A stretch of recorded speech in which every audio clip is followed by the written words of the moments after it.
بالله السميع العليم من الشيطان اللعين الرجيم. بسم الله الرحمن الرحيم. الحمد لله المالك الحق المبين.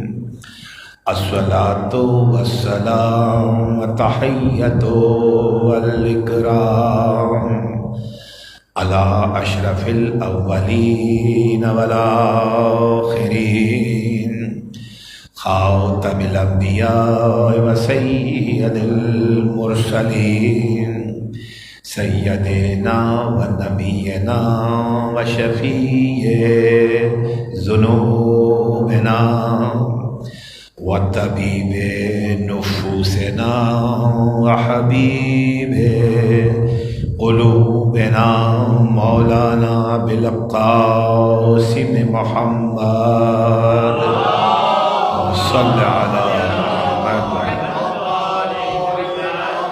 وعلى آله الطيبين الطاهرين المعصومين المظلومين. ولعنة الله على أعدائهم أجمعين من يومنا هذا إلى يوم الدين. أما بعد فقد قال الله سبحانه وتعالى في محكم كتابه المجيد وهو أصدق الصادقين وقوله الحق. بسم الله الرحمن الرحيم. والعصر إن الإنسان لفي خسر إلا الذين آمنوا وعملوا الصالحات وتواصوا بالحق وتواصوا بالصبر. صلوات بر محمد.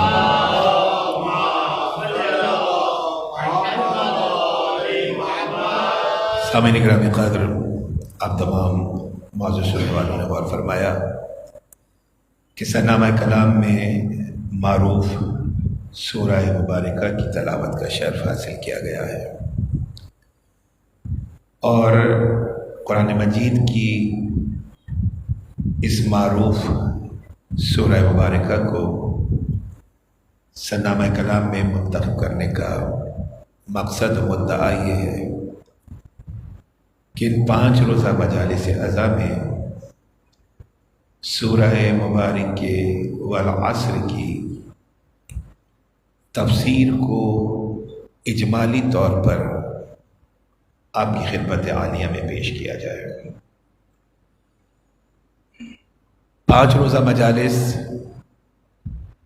قرآن مجید کی کسی بھی سورہ قرآن مجید کی کسی بھی آیت کی تفسیر کے لیے انتہائی ناکافی وقت ہے، لیکن جتنا ممکن ہو سکا اس وعدے کے ساتھ کہ ہم اجمالی طور پر ہر پہلو کو برتنے کی کوشش ضرور کریں گے، لیکن کما حق ہو حق کے ذکر ادا نہ ہو سکے گا. اور پھر انشاءاللہ العزیز زندگی بخیر کبھی اور کے وعدے کے ساتھ جو مباحث، جو مطالب، جو مفاہیم خطابت کے دائرے میں نہیں آ سکیں گے، پھر انشاءاللہ العزیز آنے والے سالوں میں اگر حاضری ہوئی تو اسی موضوع کو منتخب کر کے ہم سورہ مبارکہ والعصر کی تشریحی کو ہی آگے لے کر چلیں گے. معروف سورہ ہے، شان نزول کے اعتبار سے مکی سورہ ہے، لیکن کچھ علماء نے اور مفسرین نے اسے مدنی سورہ بھی قرار دیا ہے. لیکن تواتر کے ساتھ جو اتفاق ہے مفسرین کا، انہوں نے اسے مکی سورہ قرار دیا ہے، اس لیے اس کی دلیل یہ پیش کی کہ یہ سورہ مختصر سورہ ہے، 3 آیات پر مشتمل ہے، اور قرآن کا ایک مزاج ہے کہ قرآن مجید کے طویل سورے مدینے میں نازل ہوئے ہیں اور مختصر سورے مکے میں نازل ہوئے ہیں۔ تو اس حقیقت کو دلیل بنا کر اسے مفسرین کی اکثریت نے مکی سورہ قرار دیا ہے، اور اس سورہ کی مختصر ہونے پر نہ جاتے ہوئے اگر اس مختصر سورہ کے پیغام پہ نظر ڈالیے تو ایسا معلوم ہوتا ہے کہ رب قدیر نے پورے کلام کے خلاصے کو اس مختصر سے سورے کے اندر سمو دیا ہے، یعنی جسے وہ مفسرین کے جملے ہیں یہ کہ جسے قرآن کا خلاصہ سمجھنا ہو، قرآن کے پیغام کو مختصر طور پر سمجھنے کی کوشش کرنی ہے تو سورہ مبارکہ والعصر کو سمجھیں۔ جو مقاصد، مطالب، مفاہیم رب ذوالجلال نے الحم سے لے کر والناس تک پورے قرآن میں برتے، وہ اکیلے اس سورہ مبارکہ والعصر کے اندر بیان کیے گئے۔ میں نے عرض کیا کہ 3 آیات مبارکہ ہیں، اور ہماری آپ کی سب کی کوشش ہونی چاہیے، الحمدللہ آپ تمام معزز سننے والے جو میری نگاہ کے سامنے ہیں وہ مقصد اہل بیت اور مکتب اہل بیت کے حوالے سے بہت خوبصورت کام کر رہے ہیں، جس کام کے تحت ہم روایت کو پورا نہیں کرتے، حق عبادت ادا کرنے کی کوشش کرتے ہیں۔ اس فکر کو سامنے رکھتے ہوئے ہم سے مراد میں اور آپ سب، ہم ظاہری نمود و نمائش کی طرف نہیں جاتے، بلکہ جو حقیقی فکر ازا ہے اس فکر ازا کو دنیا کے سامنے پیش کر کے ہم مقصد حسین ابن علی کو اجاگر کرنا چاہتے ہیں۔ اور اس میں جو سب سے کلیدی کردار ہے، یہ جو احیاء پیغام حسین ابن علی ہے، اس میں جو سب سے کلیدی پیغام ہے، جو سب سے کلیدی کردار ہے، وہ توحید کی بالادستی کا ہے اور قرآن کی حکمرانی کا ہے۔ جس معاشرے میں توحید کی بالادستی ہو، قرآن کی حکمرانی ہو اور رسول آخر کا کلمہ ہو، یہ وہی معاشرہ ہے جو حسین ابن علی دیکھنا چاہتے تھے۔ درود بھیجیے گا عظمت نواز صاحب رسول اللہ۔ یہ اس کو نہیں، یہ جو وظائف کی کتاب غالباً پڑھی ہوئی، تو میں درود بھیجے حضرات محمد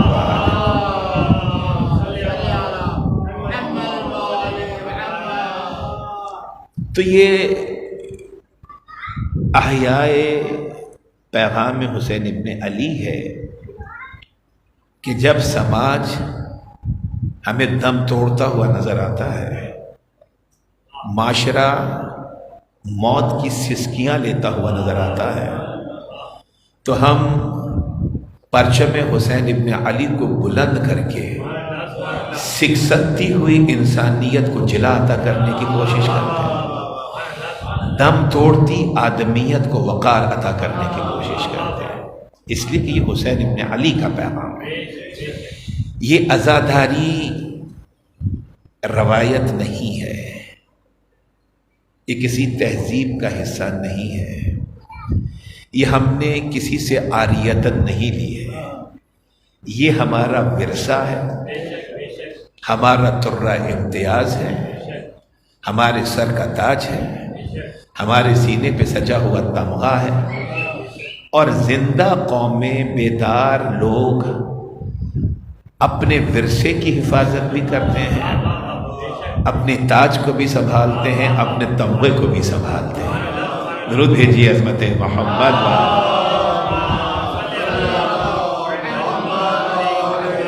تو ہماری مقدور بھر کوشش یہی ہے، اور آپ معزز سننے والوں کو جن کو میں جانتا ہوں، قریب سے جانتا ہوں، آپ کا بھی یہی مشن ہے، اور میری آپ سے دستبستہ گزارش ہے، الحمدللہ مجالس عزا ہوتی ہیں، یہ معزز عزاداران مظلوم کربلا ہر کسی کی ذمہ داری ہے، فقط پڑھنے والے کی ذمہ داری نہیں ہے، فقط منتظمین بارگاہ، منتظمین مسجد، منتظمین فرش عزا کی ذمہ داری نہیں ہے، ہر عزادار مظلوم کربلا کی ذمہ داری ہے کہ وہ عزاداری اور فرش عزا کو مقصدیت کی طرف لے کر آئے۔ پڑھنے والوں سے خواہش کا اظہار کریں کہ آپ کیا سننا چاہتے ہیں، جو وہ سنانا چاہتے ہیں اس طرف نہ جائیے، جو آپ سننا چاہتے ہیں کچھ ایسا کہ جس سے میری زندگی بدل جائے، کچھ ایسا کہ جس سے میرے دل کو سکون قرار میسر آ جائے، کچھ ایسا کہ جو مجھے وہاں سے اٹھا کر یہاں تک لے جائے، میری فکر بدل جائے، میری سوچ بدل جائے، میرا سوچنے کا طریقہ بدل جائے، میں کامیابی کو دولت میں تلاش نہ کروں، میں کامیابی کو راحت میں تلاش کروں۔ وہ راحت اگر حلال رزق سے ملتی ہو تو ملے، وہ راحت عبادت الہی سے ملتی ہو تو ملے، وہ راحت توفیقات ایمانی سے ملتی ہو تو ملے، وہ راحت جو حضرات محمد و آل محمد کی تائید و نصرت سے ملتی ہو تو مجھے ملے۔ تو حضرت محترم، اسی فکر کو سامنے رکھتے ہوئے ہم نے کوشش کی ہے کہ ہم قرآن کی طرف اپنے بچوں کو بلائیں، کیونکہ قرآن اس فرش کے وارث کا اور قرآن حامل ذکر ھذا مظلوم کربلا نواز رسول کا وہ پیغام ہے جسے ہمیں سمجھنے کی کوشش کرنی چاہیے، جو جس کے سر اور جسم میں ارتباط نہ رہا، پسے گردن جس کے سوکھے گلے کی رگوں کو کاٹا گیا، لیکن خشک گلا کاٹا جاتا ہے، زخمی سر نوک نیزہ پر بلند ہوتا ہے، اور نوک نیزہ پر بلند ہو کر بھی نواز رسول حق کے تلاوت قرآن ادا کر رہے ہیں۔ اس لیے قرآن کی آیات کو پونڈر کیجئے، قرآن کی سورہ کو منتخب کیجئے اور موضوعات دیجئے پڑھنے والوں کو کہ ہمیں سورہ فجر کے متعلق بتلائیے۔ ہمیں دیکھیے، سورہ فجر اگر پڑھیں گے سمجھیں گے تو نفس مطمئنہ سمجھ میں آئے گا۔ اگر نفس مطمئنہ سمجھ میں آ گیا تو مضطرب حیات کو قرار خود بخود میسر ہو جائے گا۔ تو سورہ فجر کو سمجھنے کی کوشش کیجئے، سورہ مبارک کے کہف کو سمجھنے کی کوشش کیجئے کہ ایسا کیا تھا کہ 114 سورتوں میں سے وارث قرآن نے یہ 18واں سورہ نوک نیزہ پر بلند ہو کر پڑھا ہے۔ کیا ایسا تھا کہ باقی سورہ کو چھوڑ دیا، یاسین کو نہیں پڑھا، رحمان کو نہیں پڑھا، جو قرآن کا دل ہے، جو قرآن کی دلہن ہے، ان سورہ کو نہیں پڑھا، سبع مثانی کو نہیں پڑھا، جس میں موت کے علاوہ ہر مرض کی شفا ہے۔ اگر پڑھا تو سورہ مبارک کے کہف کو پڑھا۔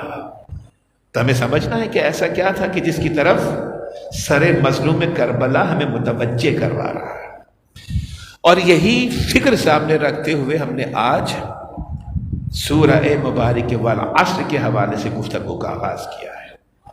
اب میں پھر عرض کر دوں کہ اجمالی گفتگو رہے گی، ایک موٹیویشن ہے، ایک کمرہ جماعت، درسگاہ محمد و آل محمد کی کمرہ جماعت کا ایک پیغام ہے۔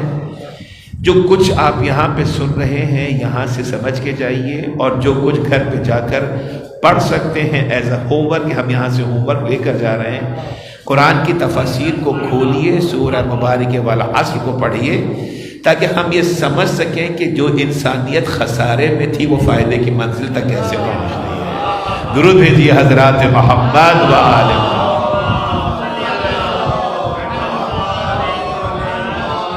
تمہیدی گفتگو کے نواب بھائی تشریف لائیں، آگے تشریف لائیے، درود بھیجیں حضرات محمد و آل محمد۔ میری خواہش ہے اگر آپ مہربانی فرمائیں کل کہیں اور آپ کی مصروفیت نہ ہو تو ہم آپ کی کلام سے اور آپ کے سلام سے مستفید ہونا چاہیں گے نواب بھائی کے انشاءاللہ العزیز۔ اذان محترم، قرآن سمجھنے کے لیے آیا ہے۔ سورہ مبارک والعصر کے حوالے سے ہم نے گفتگو شروع کی ہے۔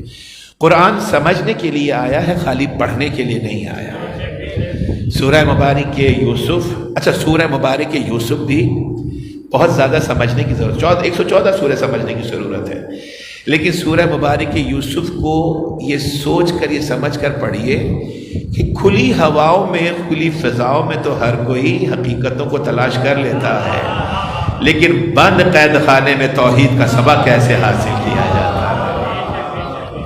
قید و بند کی صعوبتیں برداشت کرتے ہوئے اپنے آپ کو بارگاہ رب العزت میں کس طرح سے ثابت قدم رکھا جاتا ہے، کس طرح سے خدا کی حجتوں کو پہچانا جاتا ہے۔ سورہ مبارک یوسف کا پیغام۔ سورہ مبارک یوسف 12واں سورہ ہے کلام مجید کا، 12ویں اور 13ویں پارے میں، اور اس کی ابتدائی آیات میں آواز دی، الف لام را تلک آیات الکتاب المبین انا انزلناہ قرآنا عربیا لعلکم تعقلون۔ الف لام را یہ کتاب مبین کی آیات ہیں۔ رب نے آواز دی کہ ہم نے قرآن مجید کو، کتاب مبین کو عربی زبان میں نازل کیا، لعلکم تعقلون، تاکہ تم عقل سے کام لے کر اس کتاب کو سمجھ سکو۔ تو کتاب میرے نوجوانوں، میرے دوستوں، فقط اس لیے نہیں آئی ہے کہ آپ بہترین جلد اور بہترین خطاطی کے ساتھ قرآن کو خرید لیجیے۔ قرآن فقط اس لیے نازل نہیں ہوا کہ بہترین جلد والا قرآن خرید کر بہترین جزدان میں لپیٹ کر الماری میں سب سے اوپر رکھ دیا جائے۔ قرآن فقط اس لیے نازل نہیں ہوا ہے کہ جب کوئی مشکل وقت آئے تو قرآن کو کھولیے اور قرآن کا واسطہ دے کر رب سے دعا کو طلب کیجیے۔ یقیناً قرآن کا معجزہ ہے کہ دعا مقبول ہوگی، لیکن قرآن فقط اس لیے نہیں آ رہا ہے۔ قرآن فقط اس لیے نازل نہیں ہوا کہ اگر اپنے قول کی صداقت کو منوانا ہو تو قرآن کی قسم اٹھا لیجئے۔ قرآن فقط اس لیے نازل نہیں ہوا ہے کہ کسی مشکل مرحلے کے لیے جانے لگے تو قرآن کی فیوز و برکات کو حاصل کرنے کے لیے قرآن کی چھاؤں میں سے گزرتے ہوئے چلے جائیں۔ قرآن فقط اس لیے نازل نہیں ہوا ہے کہ خدا نہ کرے کوئی بیمار پڑے تو اور آپ کے قرآن کی ہوا لیجئے اور بیمار کی شفا کے لیے دعا کیجئے۔ یقیناً ہر مرض کی دوا ہے قرآن کے اندر۔ قرآن فقط اس لیے نازل نہیں ہوا ہے کہ قرآن کی قرأت کیجئے۔ قرآن فقط اس لیے نازل نہیں ہوا ہے کہ قرآن کی تلاوت کیجئے۔ قرآن فقط اس لیے نازل نہیں ہوا ہے کہ قرآن کو حفظ کر لیجئے۔ حفظ قرآن بہت ثواب کا کام ہے، تلاوت قرآن بہت ثواب کا کام ہے، قرأت قرآن بہت ثواب کا کام ہے، تعظیم قرآن بہت ثواب کا کام ہے، لیکن خود قرآن کیا کہہ رہا ہے؟ لعلکم تعقلون۔ ہم نے قرآن اس لیے نازل کیا کہ اس قرآن کو سمجھ کر اس قرآن کی تعلیمات پر عمل کر سکیں۔ تو قرآن سمجھنے کے لیے آیا ہے۔ سورہ مبارک روم 30واں سورہ ہے کلام مجید کا، اس کی 28ویں آیت میں آواز دی، نفصل الآیات لقوم یعقلون۔ ہم نے قرآن کو تفصیل کے ساتھ بیان کیا اس قوم کے لیے کہ جو عقل رکھتی ہے۔ یعنی قرآن اگر آپ کو سمجھ میں آئے گا، اگر مجھے سمجھ میں آئے گا تو تب سمجھ میں آئے گا جب میں عقل کو اپنا رہنما بناؤں گا۔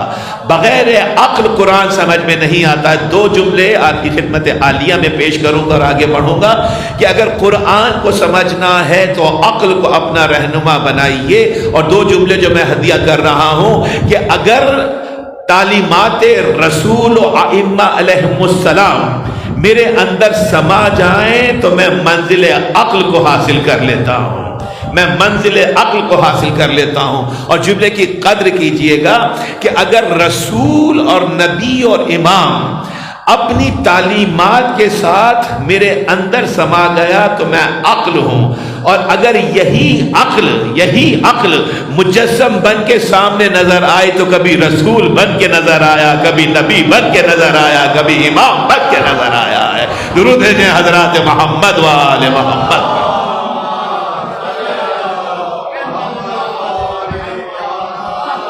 یعنی عقل کامل کو، عقل مکمل کو مجسم کیجئے تو حجت کی صورت بنتی ہے، اور یہی حجت جب تعلیمات کے ساتھ میرے کردار کا حصہ بن جائے تو میں منزل عقل کو حاصل کرتا ہوں۔ تو قرآن سمجھنا ہے تو عقل کو رہنما بنانا ہوگا، لیکن سوال یہ پیدا ہوتا ہے کہ قرآن سمجھنے کی ضرورت کیا ہے؟ قرآن کو کیوں سمجھا جائے؟ قرآن آفاقی کتاب ہے، الف لام میم ذالک الکتاب لا ریب فیہ، یہ کتاب، اس میں کوئی ریب نہیں ہے، کوئی شک نہیں ہے، کوئی شبہ نہیں ہے، کوئی ایمبیگوٹی نہیں ہے۔ یہ نہ سمجھنا، یہ نہ سوچنا کہ قرآن کی آیت سمجھ میں نہیں آئی ہے۔ اگر قرآن کی آیت سمجھ میں نہیں آئی تو میرے سمجھنے کا قصور ہو سکتا ہے، قرآن کا قصور نہیں ہو سکتا ہے۔ اور سمجھنے کا قصور اس لیے ہے کہ میں قرآن کو اوراق قرآن پہ پڑھتا ہوں اور سمجھنے کی کوشش کرتا ہوں۔ اگر میں قرآن کو اوراق قرآن پر پڑھ کے سمجھوں گا تو قرآن سمجھ میں نہیں آئے گا۔ اگر میں قرآن ان سے سمجھوں گا جو لوح محفوظ پہ قرآن کو پڑھتے ہیں تو قرآن سمجھ میں آئے گا۔ جو لوح محفوظ میں قرآن کو پڑھا کرتے ہیں، اگر میں ان سے قرآن سمجھوں تو قرآن سمجھ میں آئے گا۔ قرآن دنیا والوں سے سمجھ میں نہیں آتا ہے، جن کے صدقے میں دنیا والوں کو بنایا ان سے سمجھ میں آتا ہے۔ قرآن صامت کو سمجھنا ہے تو قرآن ناطق سے سمجھیے۔ یہ قرآن ناطق بتلائیں گے کہ قرآن کیا ہے، قرآن کے پارے کیا ہیں، قرآن کے سورے کیا ہیں، مکی کون سی ہے، مدنی کون سی ہے، ناسخ کیا ہے، منسوخ کیا ہے، تنزیل کیا ہے، تعویل کیا ہے، تفسیر کیا ہے، ترجمہ کیا ہے۔ یہ بتلائیں گے کہ بلندیوں میں کون سی اتری، گہرائیوں میں کون سی اتری۔ یہ بتلائیں گے کہ رز میں کون سی اتری، بزم میں کون سی اتری۔ یہ بتلائیں گے کہ مسجد میں کون سی اتری، محراب میں کون سی اتری، گھر میں کون سی اتری، زیر کسا کون سی اتری۔ یہ بتلائیں گے کہ قرآن۔ درود بھیجیں عظمت محمد و آل محمد۔ جزاک اللہ۔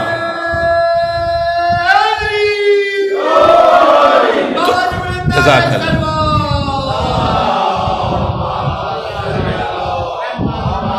تفسیر قرآن کی ضرورت کیا ہے؟ قرآن کو سمجھنے کی ضرورت کیا ہے؟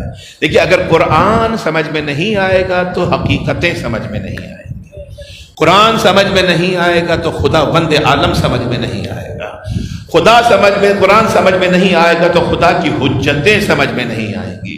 قرآن سمجھ میں نہیں آئے گا تو پیغام رب ذوالجلال سمجھ میں نہیں آئے گا۔ ھدی للمتقین، یہ قرآن صاحبان تقوی کے لیے ہدایت ہے۔ پہچانا آپ نے کہ قرآن کا پہلا مخاطبہ ہی متقین سے ہے۔ قرآن کا پہلا مخاطبہ ہی متقین سے ہے، صاحبان تقوی سے ہے۔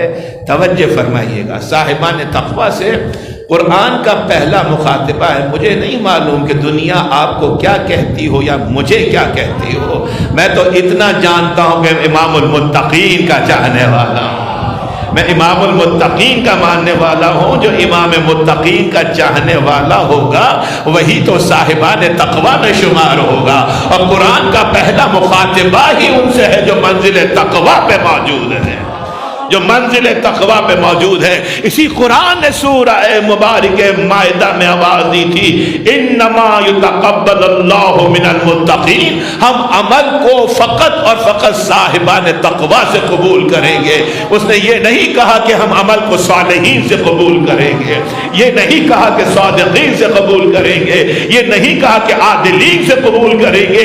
انتہا یہ ہے کہ یہ بھی نہیں کہا کہ انما یتقبل اللہ من المومنین، کہ ہم مومنین سے عمل کو قبول کریں گے، نہیں، انما یتقبل اللہ من المتقین، ہم متقین سے عمل کو قبول کریں گے۔ تو مجھے حق ہے کہ میں جملہ کہوں کہ یہی وجہ ہے کہ تاریخ اسلام میں امیر المومنین تو بہت نظر آئے، امام المتقین سوا علی کے کوئی نظر نہیں آیا۔ امام المتقین سوا امیر کائنات کے کوئی نظر نہیں آیا۔ تو قرآن کو سمجھیے، قرآن کو پونڈر کیجیے، میرا مولا امام المتقین، کارخانہ ہستی کا مرد نامتناہی، میرا مولا ہمیں راغب کر رہا ہے۔ امام فرماتے وما جالس ھذا القرآن احد، جو ایک مرتبہ بھی روزانہ کا نہیں ہے، الحمدللہ آپ روزانہ کے قرآن کے پڑھنے والے ہیں، چاہے ایک صفحہ پڑھیے، بچوں سے جملہ عرض کر رہا ہوں، بزرگ مجھ سے بہتر جانتے ہیں، دوست مجھ سے بہتر جانتے ہیں، چاہے ایک صفحہ پڑھیے، چاہے چند سطریں پڑھیے، چاہے کچھ آیتیں پڑھیے، لیکن پڑھیے، قرآن کو ایبنڈن نہ کیجیے۔ امیر کائنات کا جملہ وَلْيَكُنْ سَمِيرُكَ الْقُرْآنَ، قرآن تمہارا شب و روز کا ساتھی ہونا چاہیے، دن اور رات کا دوست تمہارا قرآن ہونا چاہیے، تمہارا ساتھی ہونا چاہیے، اس لیے کہ قرآن ایسا ساتھی ہے جو تمہیں کہیں رسوا نہیں ہونے دے گا، جو کہیں تمہیں پیچھے نہیں ہٹنے دے گا۔ قرآن ایسا ساتھی ہے کہ جہاں تم جاؤ گے قرآن کا نور تمہارے ساتھ ساتھ رہے گا۔ اگر قرآن کو تم نے اپنا ساتھی بنایا تو اس دنیا میں بھی قرآن تمہارے ساتھ ہے، قبر میں بھی قرآن تمہارے ساتھ ہے، حشر میں بھی قرآن تمہارے ساتھ ہے۔ اور جسے قرآن کا نور میسر آ گیا، اگر دنیا میں نور مل گیا تو زندگی منور، اور قبر میں قرآن کا نور آ گیا تو قبر منور ہو جائے گی۔ یہ قرآن چھوڑتا نہیں ہے۔ امام کا جملہ ہے کہ ما جلس ھذا القرآن احد، ایک دفعہ جو قرآن کے ساتھ بیٹھ گیا۔ آپ تو الحمدللہ روزانہ قرآن پڑھتے ہیں، صبح شام قرآن پڑھتے ہیں، جب موقع ملتا ہے قرآن پڑھتے ہیں، اور پھر معصوم کا طریقہ بھی ہے کہ ہر فریضہ نماز کے بعد کچھ سطریں پڑھو، کچھ لائنیں پڑھو، لیکن قرآن کو پڑھو۔ اور میرا مولا کیا کہتا ہے ما جالس ھذا القرآن احد، جو ایک مرتبہ بھی قرآن کے ساتھ بیٹھ گیا، جس نے ایک مرتبہ بھی قرآن کو پڑھا، لا اقام عنہ الا بزیادت او نقصان، وہ کبھی بھی قرآن سے اٹھا نہیں بجز اس کے کہ ایک چیز میں زیادتی کر کے اٹھا، ایک چیز میں کمی کر کے اٹھا۔ یعنی جو قرآن کے ساتھ ایک دفعہ بیٹھ گیا، اس کی ایک چیز میں اضافہ ہوا، ایک چیز میں کمی ہوئی۔ امام فرماتے ہیں جو قرآن کے ساتھ بیٹھ جاتا ہے، جو قرآن کے ساتھ اپنا دل لگا لیتا ہے، اس کی گمراہی میں کمی ہو جاتی ہے، معرفت میں اضافہ ہو جایا کرتا ہے۔ درود بھیجیں حضرات محمد وآلہ۔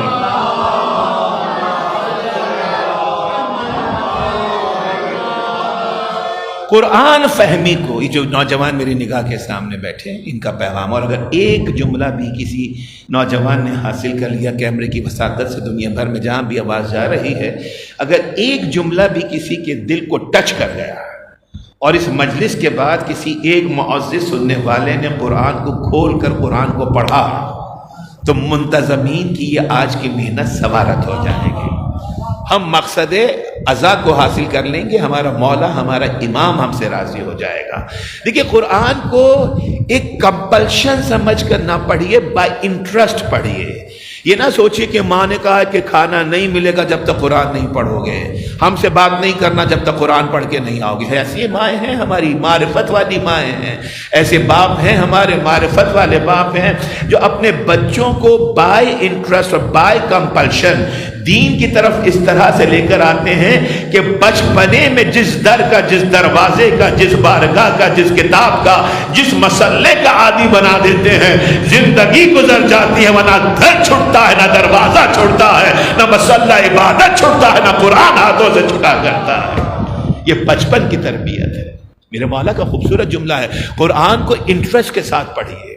میرا مولا فرماتا ہے کہ جب، کتنا خوبصورت جملہ ہے، سوچئے گا، مولا فرماتے ہیں کہ جب میرا دل چاہتا ہے، جب میرا دل چاہتا ہے کہ میں خدا سے گفتگو کروں، خدا سے ہم کلام ہوں۔ کیا خوبصورت جملہ ہے، معرفت کا جملہ، معانی کی گہرائیاں اپنے اندر لیے ہوئے، لیکن میں محسوس کروں اس جملے کو، سنوں نہیں، محسوس کروں۔ اپنے دل کے دریچوں کو کھولیے، نگاہ قلب کو وا کیجیے، اپنی سامع فہم کو، ان سماعتوں کو نہیں، اپنے فہم و ادراک کی سماعتوں کو متوجہ کیجئے کہ میرا مولا کیا فرما رہا ہے۔ آقا فرماتے کہ جب میرا دل یہ چاہتا ہے کہ میں رب سے بات کروں، بندہ خدا سے بات کرے، مخلوق خالق سے بات کرے، تو میرا مولا فرماتا ہے میں دعا کے لیے ہاتھوں کو بلند کرتا ہوں، دعا مانگتا ہوں، اور اس تصور کے ساتھ بندہ ہوتے ہوئے مالک سے گفتگو کر رہا ہوں، اور جب میرا دل یہ چاہتا ہے کہ میرا مالک مجھ سے گفتگو کرے، میرا خالق مجھ سے گفتگو کرے، تو میں قرآن کو کھولتا ہوں، قرآن کو پڑھتا ہوں، ایسا لگتا ہے کہ بندے سے خدا گفتگو کر رہا ہے، ساجد سے مسجود گفتگو کر رہا ہے، عابد سے معبود گفتگو کر رہا ہے۔ قرآن کو پڑھیے۔ میں with all guarantee, with all surety آپ کو جملہ ہدیہ کر رہا ہوں کہ آپ محسوس کریں گے کہ آپ کے اندر ایک لائٹ پیدا ہو رہی، ایک روشنی آپ کے اندر جگمگانے لگی ہے۔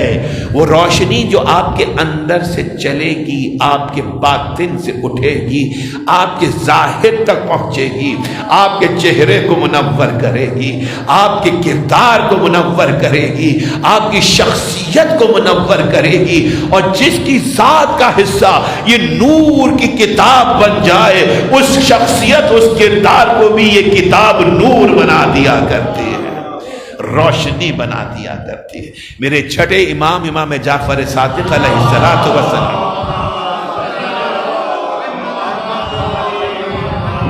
میرا صادق امام فرماتا ہے یہ پیغام میرے لیے نہیں ہے، یہ پیغام میرے بزرگوں کے لیے نہیں ہے، میرے دوستوں کے لیے نہیں ہے، یہ پیغام میرے نوجوانوں تمہارے لیے ہے۔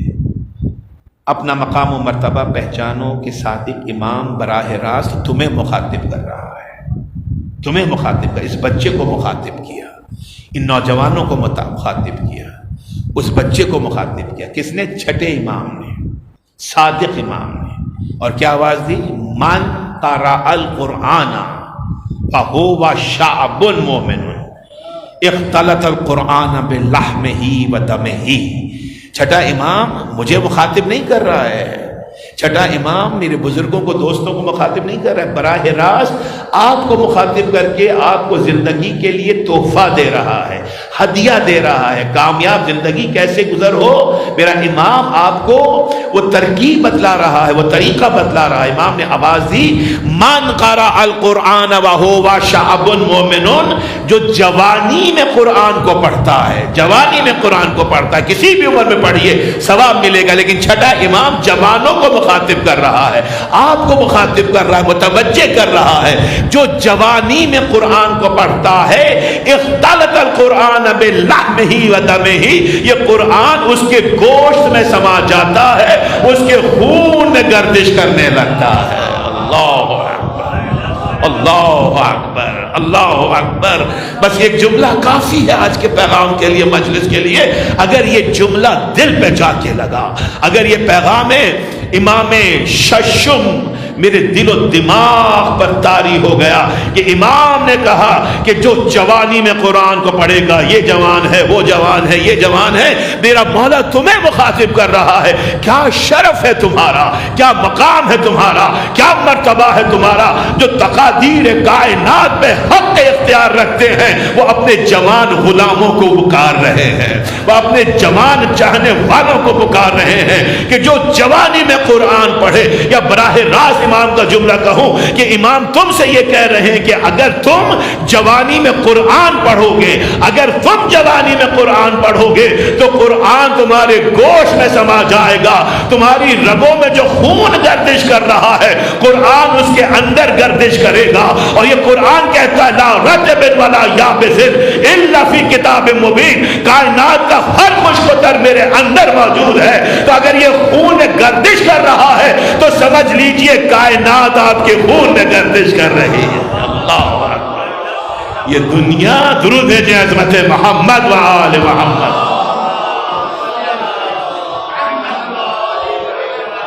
یہ دنیا ہم شرح سورہ والعصر کو بیان کریں گے، لیکن پہلے آپ اس کا بیسک پیغام، جو اس کا بیسک جو مدعا ہے، مقصد ہے کہ قرآن کی طرف متوجہ ہوں، قرآن پہ غور کیجئے، قرآن کو پونڈر کیجئے، ایکسپلور کیجئے، قرآن کے پیغام کیا ہیں، اس لیے کہ آپ اس کی رعیت میں شامل ہیں جو وارث قرآن ہے۔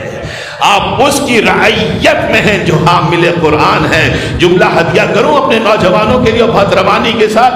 آیت اللہ وحید خراسانی کا جملہ ہے. رب ذوالجلال انہیں حیات جاودانی عطا فرمائے. بہت بڑا سہارا ہے, بہت بڑا نام ہے, قوم تشیع کے لیے فخر ہے ہمارا. رب ذوالجلال ان پہ اپنی رحمتیں برکتیں نازل فرمائے. آیت اللہ وحید خراسانی یہ کہتے ہیں بچوں کے لیے, میرے لیے, حق چاہنے والے کے لیے, کہ اگر تو اپنے امام کی چہرہ انور کی زیارت کرنا چاہتے ہو, اگر تم وارث زمانہ کو دیکھنا چاہتے ہو, حجت دورہ کے رخ انور کو دیکھنا چاہتے ہو, اور امام کی زیارت نہیں ہو رہی ہے, امام پردہ غیبت میں ہے, تو ترکیب ہم تمہیں بتاتے ہیں کہ تمہیں زیارت امام وقت ہو جائے. وہ ترکیب کیا ہے کہ اگر زمانے کا امام نظر نہ آئے تو قرآن کو کھولیے اور آ کے قرآن کو دیکھیے, الفاظ قرآن کو دیکھیے. اس لیے کہ قرآن کے الفاظ کو دیکھنا ایسے ہے جیسے زمانے کے امام کے چہرہ انور کی زیارت کر لینا. کیا شرف عطا کیا ہے, جیسے زمانے کے امام کے چہرہ انور کو دیکھ لیں.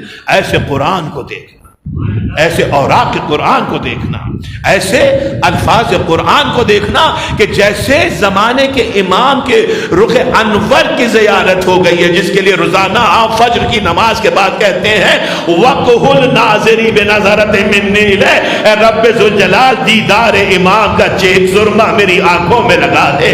تو اگر دیدار امام کا سرمہ آنکھوں میں لگانا ہے تو جس طرح سے فجر کے بعد آپ دعا احد کو پڑھتے ہیں, اسی طرح سے فجر کے بعد قرآن کھولیے, قرآن کو پڑھیے, زمانے کے امام کے چہرہ انور کی زیارت کا شرف حاصل کیجیے. خود کو قرآن خوانی کی منزل پر لے کر آئیے, خود کو قرآن فہمی کی منزل پر لے کر آئیے.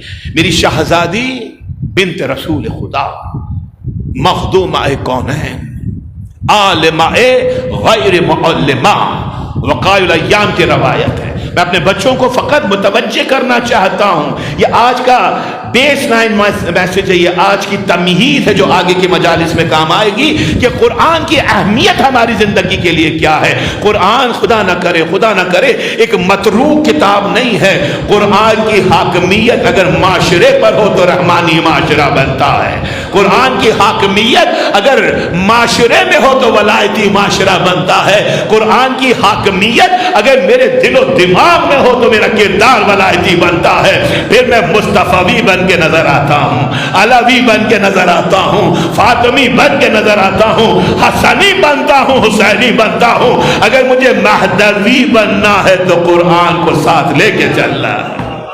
اگر مجھے ولایتی بننا ہے تو قرآن کو ساتھ لے کے چلنا ہے. وقائع الایام کی روایت ہے, سید عالم کا جملہ ہے, حبب الی من دنیاکم ثلاثہ, شہزادی فرماتی ہیں کہ تمہاری اس دنیا میں مجھے 3 چیزیں عزیز ہیں. تلاوت و کتاب اللہ, اللہ کے کتاب کی تلاوت کرنا, قرآن کو پڑھنا. والنظر فی وجہ رسول اللہ, اللہ کے رسول کے چہرے کی زیارت کرنا. والانفاق فی سبیل اللہ, خدا کی راہ میں خیرات کرنا. بی بی کو 3 چیزیں اس کائنات میں پسند, اور ٹاپ آف دا لسٹ کیا ہے؟ قرآن مجید کی تلاوت کرنا. تو اتنی تو امید میں رکھ سکتا ہوں کہ اگر جو بی بی کو پسند ہے مجھے بھی پسند ہو جائے, جو بی بی کی زندگی کا حصہ تھا, جو شہزادی کی سیرت تھی, وہ میری زندگی بن جائے, تو روز محشر ہاتھوں کو جوڑ کر کہوں گا کہ آپ شافع محشر ہیں, میں آپ کے بیٹے کا عزادار ہوں. آپ شافع محشر ہیں, جو آپ نے پسند کیا وہ میں نے اپنی زندگی کا حصہ بنایا. اپنے لال کے صدقے میں میری شفاعت کروا دیجیے. بی بی کو کیا پسند, وہ آپ کو بھی پسند ہونا چاہیے. تمہیدی گفتگو ہے. ذہن محترم, الحمدللہ آپ اپنے گھروں کو سجاتے ہیں, سجائیے, حق ہے. اللہ تعالیٰ جمیل ہے اور حسن کو پسند کرتا ہے. جب شخصیت کا حسن ہو, گھر کا حسن ہو, ماحول کا حسن ہو, خوبصورتی, صفائی نصف ایمان ہے. آپ اس طریقے کو جاری و ساری رکھیے. لیکن جو بنیادی پیغام ہے کہ اس سجاوٹ میں, اس صفائی میں, اس اچھے پہننے میں, خود کو سجانے اور سنوارنے میں 2 چیزیں نہیں ہونی چاہیے. آپ مجھ سے بہتر جانتے ہیں. ایک حرام کا استعمال نہ ہو، دوسرا تکبر نہ ہو، نہ حرام ذریعے سے آئے اور نہ ہی نیت تکبر ہو کہ میں پہنوں گا تو اس سے اچھا لگوں گا، اس سے بہتر لگوں گا۔ میرے کائنات کا جملہ ہے، میرے ذہن میں آیا اور معروف جملہ ہے۔ میرا مولا فرماتا ہے کہ جو اپنے جوتے کے تسمے کو، شو لیس کتنی چھوٹی سی چیز ہے، میرا مولا برانڈڈ کپڑوں کی بات نہیں کر رہا ہے، میرا مولا ڈیزائنر ڈریسز کی بات نہیں کر رہا ہے، میرا مولا فرنچائز چیزوں کی بات نہیں کر رہا ہے، ایکسپینسو ڈریسز کی بات نہیں کر رہا ہے، شو لیس جوتے کا تسمہ۔ میرا مولا فرماتا ہے کہ جو اپنے جوتے کے تسمے کو اپنے ساتھی کے جوتے کے تسمے سے بہتر سمجھے اس نے تکبر کیا ہے، اور تکبر شیطان کی خصلت ہے۔ تکبر فقط خدا کو زیبا ہے، ردائے کبریا ہے۔ تو چھوٹی سی چیز شو لیس، لیکن اسے بھی اپنے جوتے کے تسمے کو کسی سے بہتر نہ سمجھے۔ یعنی محترم، زندگی کو ایسے گزاریے، قرآن کی حکمرانی ہو، اپنے گھروں کو سجائیے، سنواریے، بہترین شو پیسز لے کر آئیے، بہترین لائٹس لگائیے۔ یہ تو خدا کا گھر ہے، بارگاہ امام ہے، اس کو جتنا سجائیے اتنا کم ہے، اس لیے کہ یہاں کی سجاوٹ میرے کردار کو سجاتی ہے، میری فکر کو سجاتی ہے، میرے ذہن و دماغ کو سجاتی ہے، یہاں کی روشنی میرے اندر کو منور کرتی ہے۔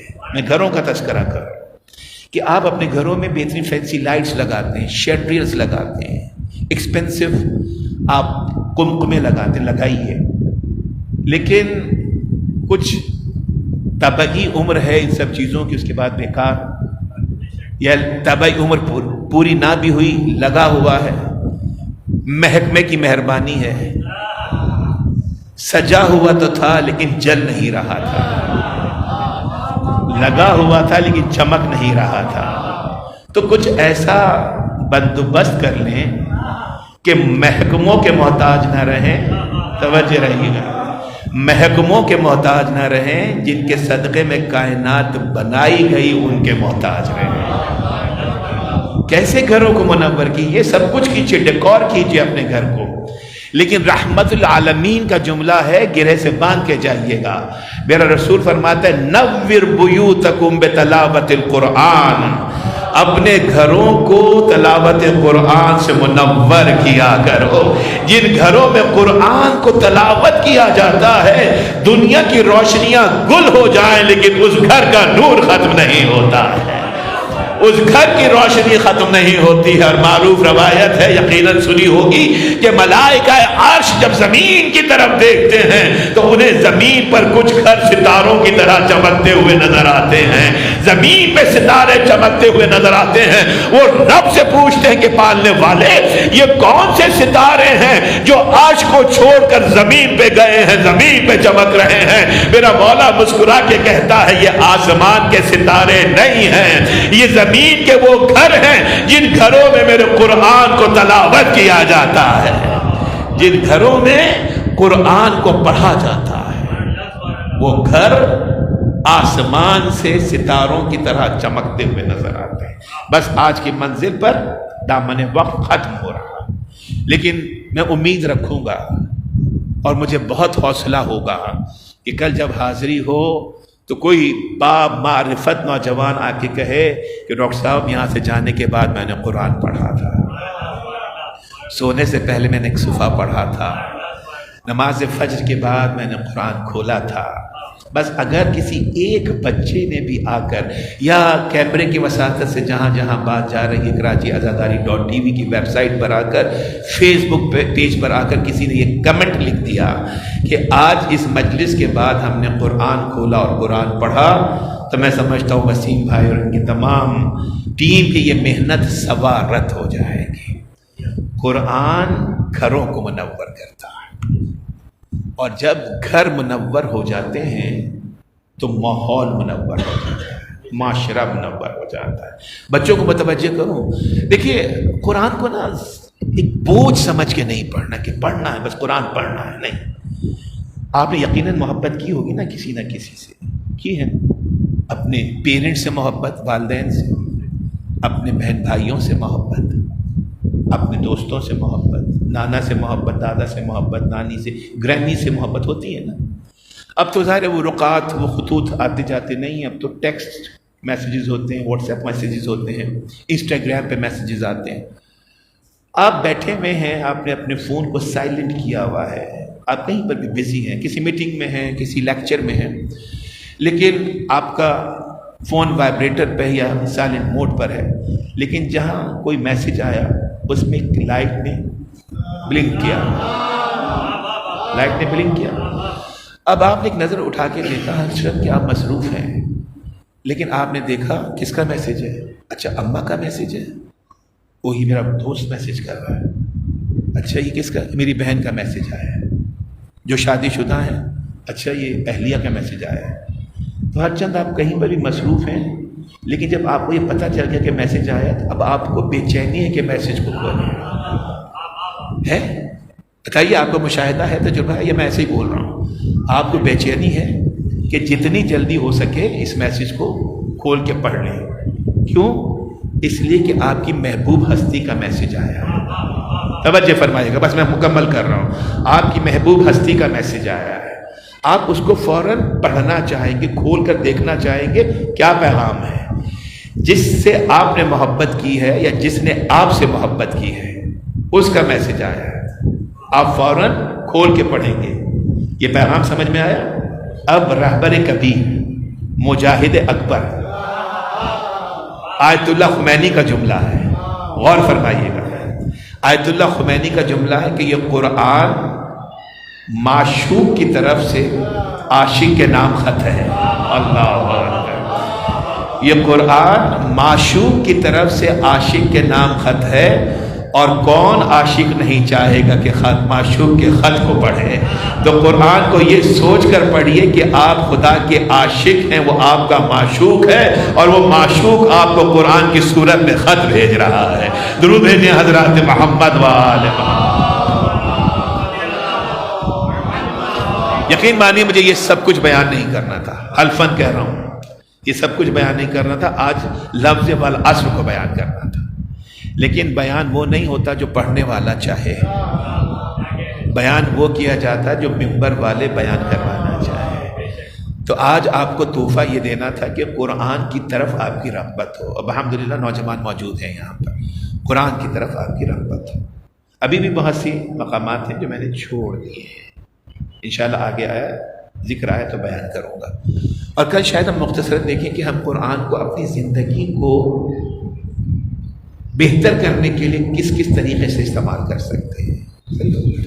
خدا محترم، قرآن کی بالادستی حسین ابن علی کا پیغام، قرآن کی بالادستی حضرات محمد و آل محمد کا پیغام۔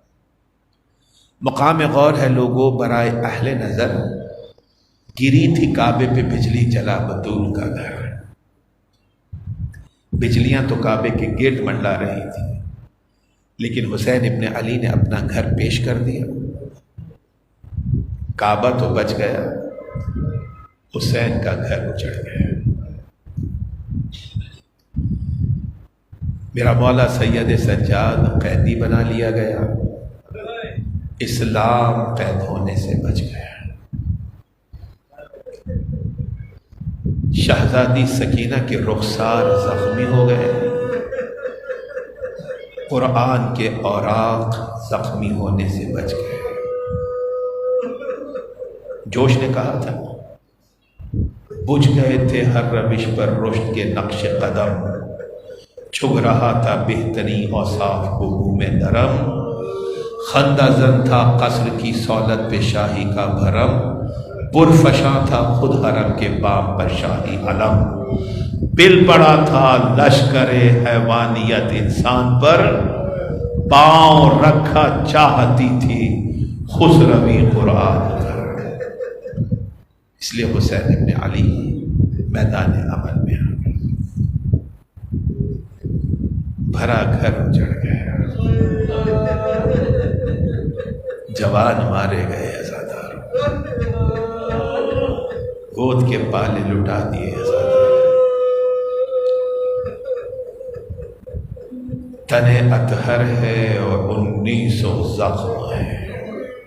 اجرکم علی اللہ۔ عزاداران امام، خداوند عالم آپ کو اپنے حفظ و امان میں رکھے۔ دستور زمانہ ہے نا کہ خدا نہ کرے کسی کا باپ مر جائے تو اس کے جوان بیٹے کی دستار بندی کی جاتی ہے، اس کے معصوم بچوں کو پرسہ دیا جاتا ہے۔ میرا مولا دنیا سے رخصت ہوا، معصوم بچی کو پرسہ کس طرح سے دیا؟ کسی نے تماچا مارا، کسی نے تازیانہ مارا، کوئی بے دردی سے گوشوارے نوچ رہا ہے، کوئی کرتے کا دامن جلا رہا ہے۔ بڑے بیٹے کی دستار بندی ہوتی ہے۔ بعد عصر عاشور دستار بندی کس طرح سے کی گئی؟ میرا سید الساجدین امام ہاتھوں میں ہتھکڑیاں ہے، پاؤں میں بیڑیا ہے، عزادارو لنگر گراں ہے، خاردار توق ہے، مہار ناکا تھامے میرے صبر کا امام کربلا سے کوفہ اور کوفے سے شام جا رہا ہے۔ عزادارو کوئی نہیں جو پرسا دے، کوئی نہیں جو یتیمی کا ماتم ساتھ بیٹھ کے کرے۔ عزادارو میرا صابر امام 34 برس 15 دن ایک جملہ کہہ کے روتا رہا، 11 محرم کو مجھے بابا کے لاشے کے پاس سے اس طرح سے گزارا گیا جیسے میں اس کا کچھ لگتا نہ تھا، وہ میرا بابا نہ تھا، میں اس کا بیٹا نہ تھا۔ جب تک زندہ رہا ہے میرا مولا ہمیشہ بابا کو روتا ہوا پایا۔ کھانا سامنے آیا، کربلا والوں کی بھوک یاد آ گئی، عزادارو پانی سامنے آیا، کربلا کے معصوموں کی پیاس یاد آ گئی۔ میرا مولا جب بھی مدینے کے بازاروں سے گزرتا تھا قصاب بڑھ کر کٹے ہوئے گوشت پر کپڑا ڈال دیا کرتے تھے۔ میرا مولا نہ کٹا ہوا گوشت دیکھ سکتا تھا نہ کسی کا خون دیکھ سکتا تھا۔ اجرکم علی اللہ۔ زیادہ زحمت سماعت نہیں ہے، جب قصاب کے سامنے سے گزرتے روایت کہتے کہ میرا مولا ٹھہر جاتا، وہ جو بابا کو کفن نہ پہنا سکا، وہ جو بابا کا جنازہ نہ اٹھا سکا، وہ جو اپنے بابا کو قبر میں نہ لٹا سکا، میرا مولا رک جاتا تھا۔ میرا آقا عزادارو قصاب سے 3 سوال کرتا تھا۔ پہلا سوال یہ کرتا تھا، بھائی جب تو نے جانور کو ذبح کیا تھا تو اسے پانی تو پلا لیا تھا نا، پیاسا تو ذبح نہیں کیا تھا۔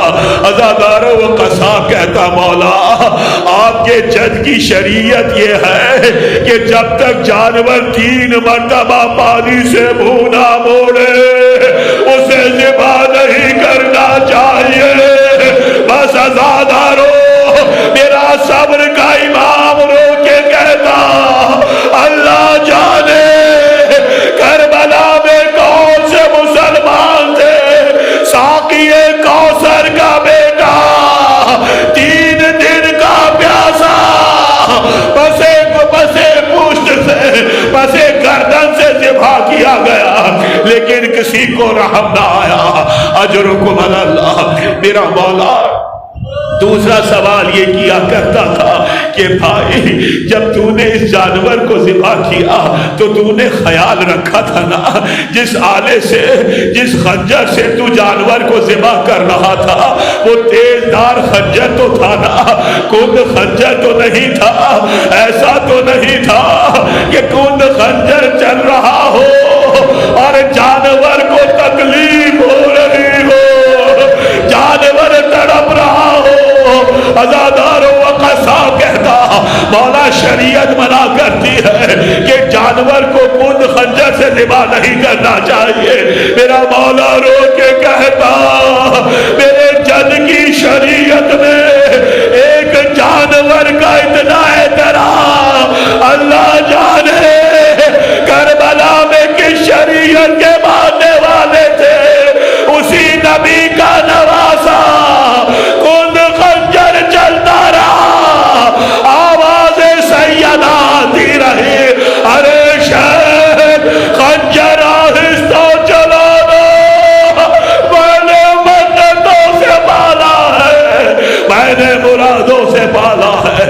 اجرکم علی اللہ اجرکم علی زہرا، خداوند عالم ان آوازوں پہ اپنی رحمت نازل فرمائے، اس گریے کو قبول فرمائے۔ خدا آپ کو کوئی غم نہ دے سوائے غم اہل بیت کے۔ بس چند جملے نظارو، میرا مولا تیسرا اور آخری سوال یہ کرتا، بھائی جب تو اس جانور کو ذبح کر رہا تھا تو تو نے احتیاط تو کی تھی نا؟ مولا کیا احتیاط؟ میرا مولا پوچھتا کہ جب تو اس جانور کو ذبح کر رہا تھا تو کوئی دوسرا جانور نزدیک تو نہیں تھا؟ ایک جانور کے سامنے تو نے دوسرے جانور کو تو ذبح نہ کیا۔ میرا مولا یہ پوچھتا، قصاب کہتا مولا آپ کی جد کی شریعت نے ہمیں پابند کیا ہے کہ ایک جانور کے سامنے دوسرے جانور کو ذبح نہیں کرنا چاہیے۔